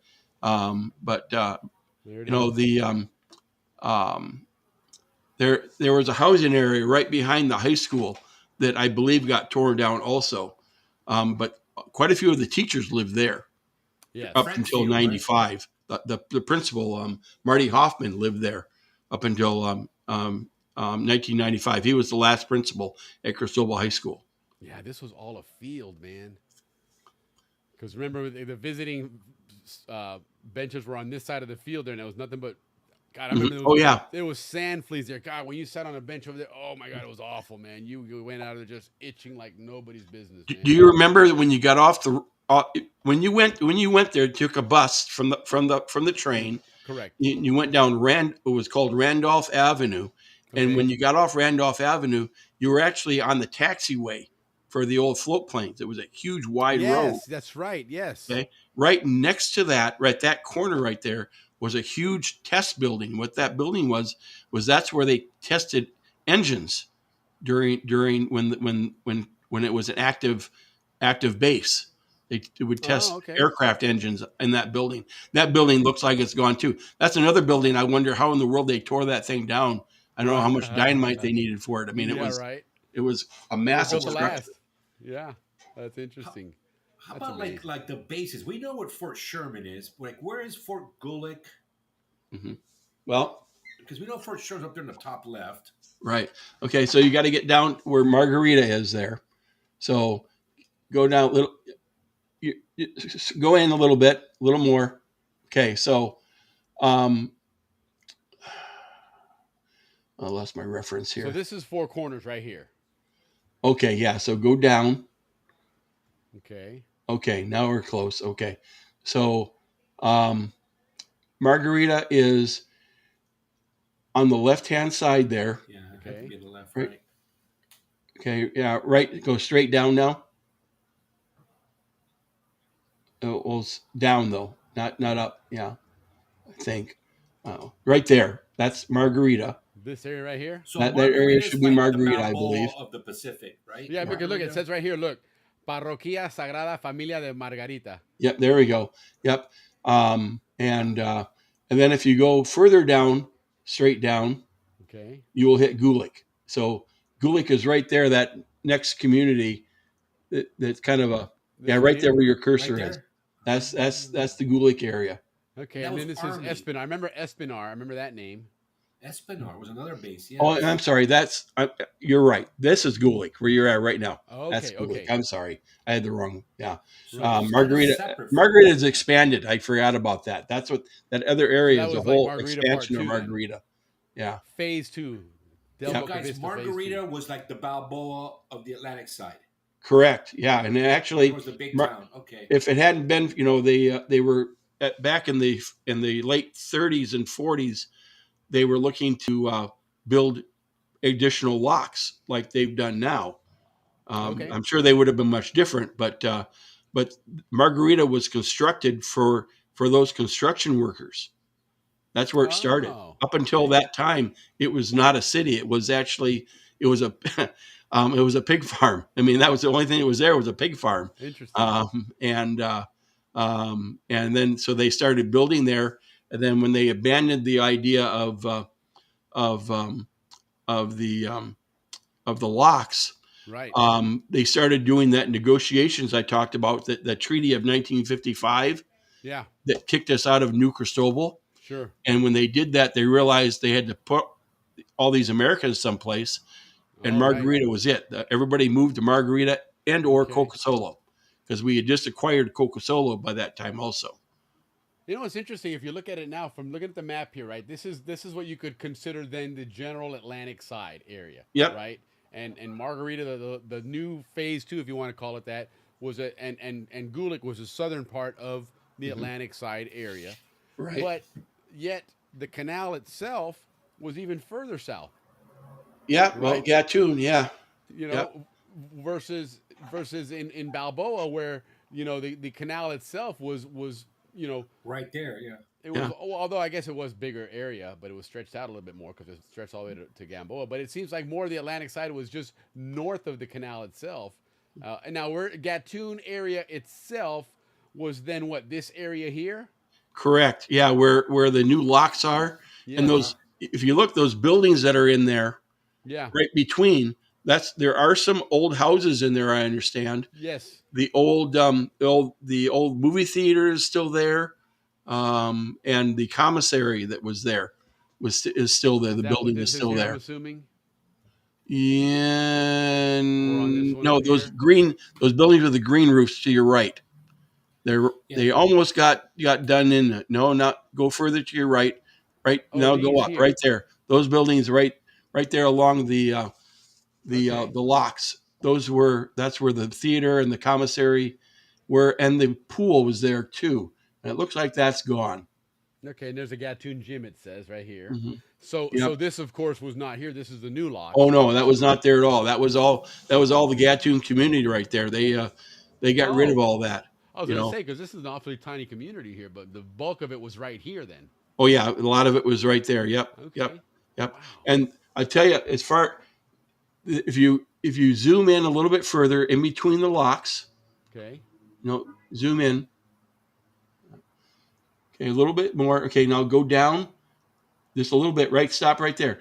All those greenhouse buildings right there, those are old houses, and you see there's 2 houses on the very kind of the bottom left there. These 2 here.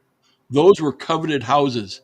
Pilots usually got those houses because you had the best view of the lake from those houses. Sure. You can tell, yeah. Sure, and it probably wasn't industrialized like this is now. And that's where we would board the cayucos right there. We're looking down from those 2 houses for the lake. The second, right here, yep, right there. That's where the boat launch was. Yep. Okay. That's where my dad and I usually put our boat in all the time. Yep. Now, so is this up on a hill? Yes, it is. Okay. Yep. Wow. Yep. Yeah, that would be a coveted area for sure. Oh, that's fascinating. I gotta find some old maps that have good definition and start working on create overlays for these, because then you can really appreciate. That'd be cool. Yeah, that would be cool. The yacht club. What was your yacht club? The Cristobal Yacht Club. You'd have to go back up to. What's that? What was the one that you guys would all party at? Was it the Cristobal? Oh, okay. So I was not a huge partier. Okay. And neither were my parents, for that matter. So we didn't. I didn't do a lot of that, to be honest with you. But as far as the yacht club is concerned, if you go back up to Cologne, okay. Actually, the Cristobal area. So you're close. Zoom in a little bit more. It's probably gone now, but sure. But if a little bit more, now go to your right just a little bit.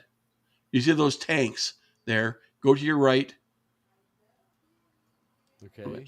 That body of water you see right there. This little inlet here. That whole area right there. Yeah. That's where the French were going to put their canal through. Okay. Yes. Right. That's all excavation from the French. Right. So, but there's, how do I explain this? In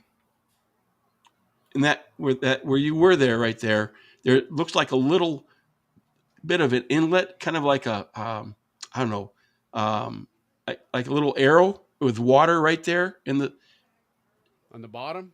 No, up a little bit, right there, and then. Okay, now go to your right a little bit. Nope. Right. The other way. Right. I know it's backwards, isn't it, when you're doing it on the Yeah, it's backwards. a little bit further. Okay, right there. This. That area right there, that's where the yacht club was. Oh, okay. It was nothing like the Balboa Yacht Club as far as it was a single story building. There were at that time there were but none of this was here, all this paving and stuff. Oh no, not most of that was not there, no. That's all changed there now. That looks like, I'm not sure what that almost looks, tell me if I'm wrong, that almost looked like tugboat sitting there? Almost. I could be. Yeah. See what I'm saying? Yeah. Yeah, that wasn't, I don't remember that at all like that. But anyways, people would park their sailboats there. There was a place to park your sailboats, just like over at the Balboa Yacht Club, place to park boats. And so yeah, but I know that's all changed now. Interesting. If I had been thinking about it when we went back in 2023, I probably could have gotten our guide to try to run down there and find out. Right? Take a picture or two, but yeah, our guide Joe Paulson, whenever I was down there, his mom was a friend from high school. Okay. Anyways, when we were down in Cologne, I could tell, man, he wanted to get in and out of there as quickly as he could. He didn't want to waste any time there. Although he did stop. It was funny. He had me stop. He got out and he said, "I'll be right back." He didn't tell me what he was doing. Okay. I'll be right back. He said, "Just drive around the block a few times. I'll be back. I'll catch you." Oh, great. Okay. So I'm doing this. He comes back. He's got this big bag of meat bread that he got for us. Right on. You're like, heck yeah. I used to love that stuff from the inside out, man. I would break that in half and I just start digging out the soft bit inside. I would do that too. Yeah. Oh, it was so good. Yeah. It was so good. Oh, that's cool, man. It's amazing what to me, I think the Atlantic side has certainly changed a lot more than the Pacific side. I think in many ways it has. It's grown bigger. I mean, as far as commercial standpoint, the commercial and population standpoint, it's gotten much larger. Okay. And then they built that brand new bridge across there from basically Fort Davis over toward the Fort Sherman area. Right. They have big plans for that area to the left there. Yeah. I think you're going to see a lot of building going on in there in the future. Well, that's what we were talking about last week, and that's what Ricky mentioned briefly, that there's going to be a highway on the West Bank now going all the way down south, which everything has always been on the East Bank of the canal for whatever reason. Nothing's really been on the West Bank, just few and far between. Really on the extremes, Fort San Lorenzo, Fort Sherman, and then on our end was pretty much just Rodman. But between Rodman and Fort Sherman, there was not a whole lot. Yeah. The biggest change that I saw from my own perspective was that one of our favorite, when I was growing up down there, one of our favorite places we would go and have a picnic out at Fort San Lorenzo. Okay. The fort out there. Right. And I need to send you some pictures, but in any case, good for the next one. And that area, when that has become a tourist trap, for the lack of another way of saying it. Sure. Yeah. If you look at it, I mean, it does not look anything like it used to.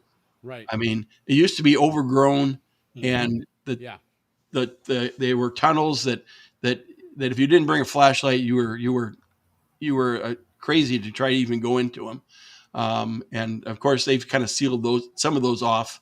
But a brand new road out there, it's quite beautiful, to be honest with you. Sure. But it's not the same. It used to be, when I was there as a kid, at least, it was an adventure, because it was. Right, very like Randolph. Also, that was I take my dirt bike out there at Fort Randolph and ride around in there, and it's not the same anymore because of all the construction and so forth. Yeah, no, it's really interesting what's become of these places, and in a lot of you think about the canal zone was set up for practicality. Right. It was set up to function as a canal. What we did there was we were there, to support the operation of the canal. It wasn't, you know, there wasn't a lot of commercial enterprise. It wasn't a place to make a lot of money. Whereas Panama has said, wait, we got a ton of resources here, you know, and they've made it all. Certainly, this whole Cristobal area has become very commercial industrial, you know, and all the homes have been replaced by commercial industrial areas. And then on this side here, they've recognized that, wait a minute, you know, to your point, there's tourism there, but good financial tourism, not just a place to go and hang out. Right? Exactly. It's a place that's actually designed to make money and draw people in with a purpose, and again to promote the country and make it a commercial enterprise. And the same thing goes for the Pacific side. Probably the biggest change in the Pacific side is, you know, outside of the port of Balboa, is what they've done with the causeway. Oh, for sure. The causeway was our personal party hangout for Zonians. You know, there was nothing else out there. Yeah, I mean, this is incredible. There's hundreds of millions of dollars there now, and back then there was. Towards the end, there was a beer stand that was open like on Saturdays. That was about it. You know? I mean, you had Amador Beach, but that was it. Other than that, there was very much a rustic area. But again, its design was, you know, this was a breakwater for the currents to keep the canal operating. These were defensive islands for, you know, military. And then, of course, they put a beach in there, but that was it. There was none of this other stuff here, none of the commercial opportunity that Panama has since discovered. And you know, good for them, man. I mean, it's their country. They've done well with it, man. You know, when I was down there, and I applaud them for the work they're doing, because I think they're trying to solve this problem. But the biggest problem when I was there in 2023 was the traffic. Yes. Holy cow! I mean, it just you couldn't get anywhere. I mean, it was just, you know. You better lay out some time to get anywhere, because that's how it was. Yeah, I can't imagine working in Tocumen Airport. Like when I back in the day, it had to be a 2-hour commute. I mean, that's incredible, you know. Exactly. Yeah, that's just absolutely. But that area around Balboa was just crazy every time, because we stayed out on the causeway when I was there. We stayed in a condo that was out there on the causeway. Yeah, and nice. Getting away from the causeway anywhere, you had to go through Balboa. Yeah. You know, and it just was just crazy. The road was so screwed up there. And hopefully that new bridge will help alleviate that. That's what they're trying to do. That's kind of the idea. And plus, you know, as they develop more of that area commercially, you're going to have less of those people coming to the East Bank to work. Because right now the West Bank is residential. Right, you have all the way to Arahan and Chorrera, but everything there is pretty much you're living there. You know, the work and the jobs, the factories, the business, everything is on the East Bank in Panama City, Balboa, etc.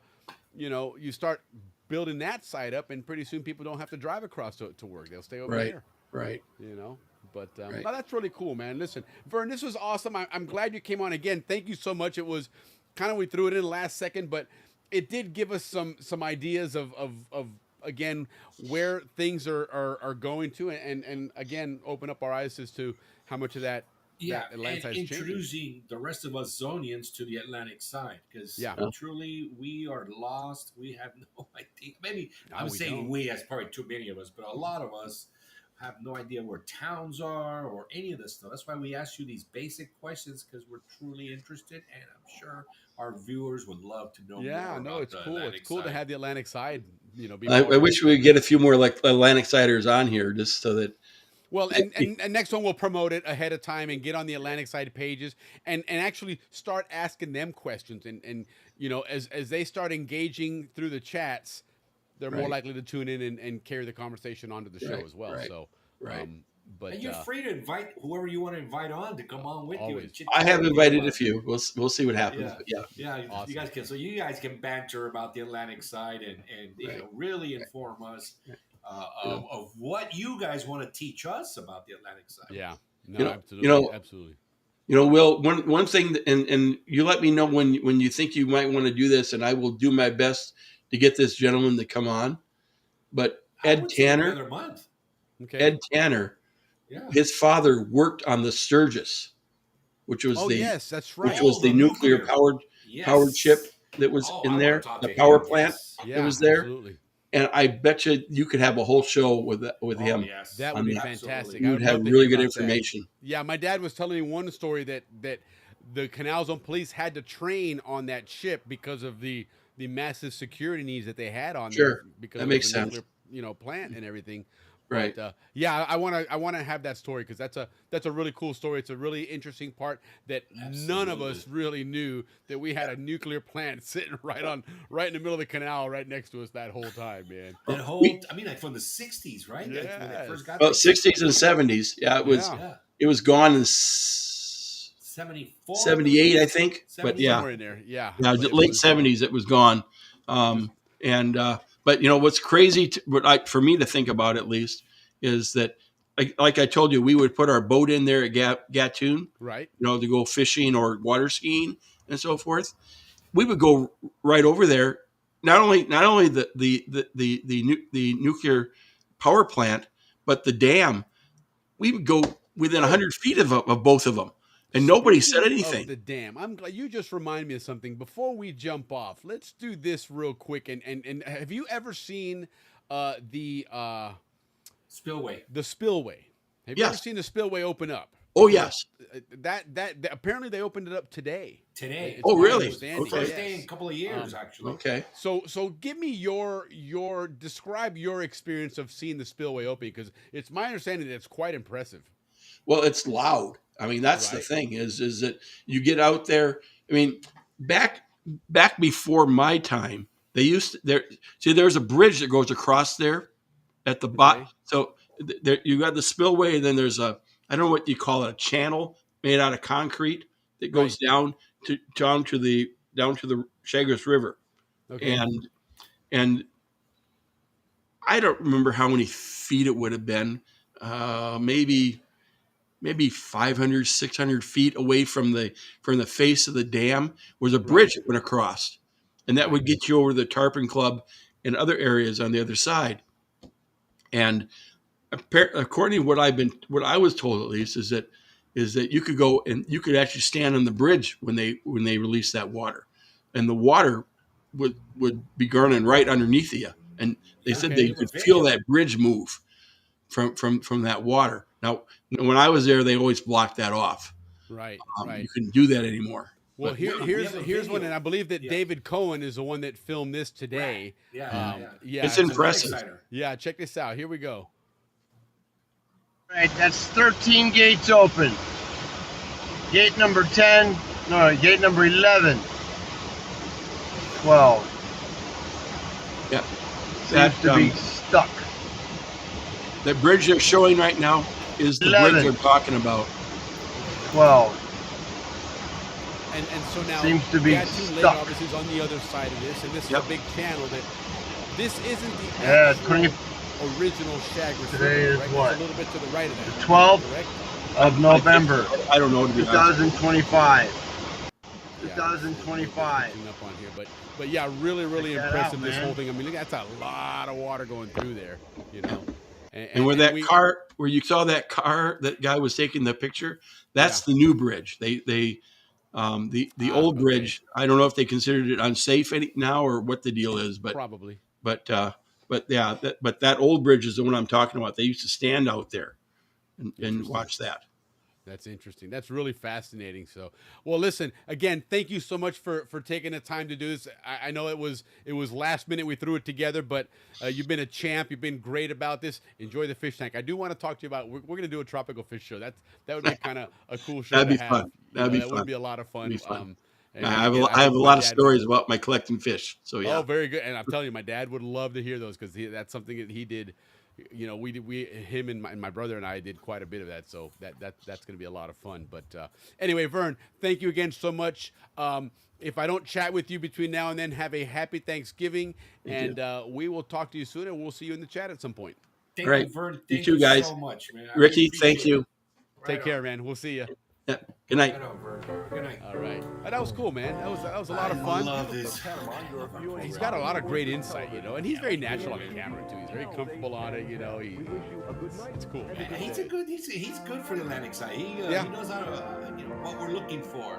He does. He knows his stuff, man. And it's it's interesting that Atlantic side is something you and I don't know a lot about, but it was a big part of all of our childhoods and growing up, and it really has changed. It's amazing to see that, even the high school building there, but you know, it's kind of hard to fathom that that was all just a little while ago, you know, grass and fields and a football field and a Small swimming pool. towns, And, you know, and it's all few- concrete yeah. and canals and locks and, It's you know, like it's Singapore.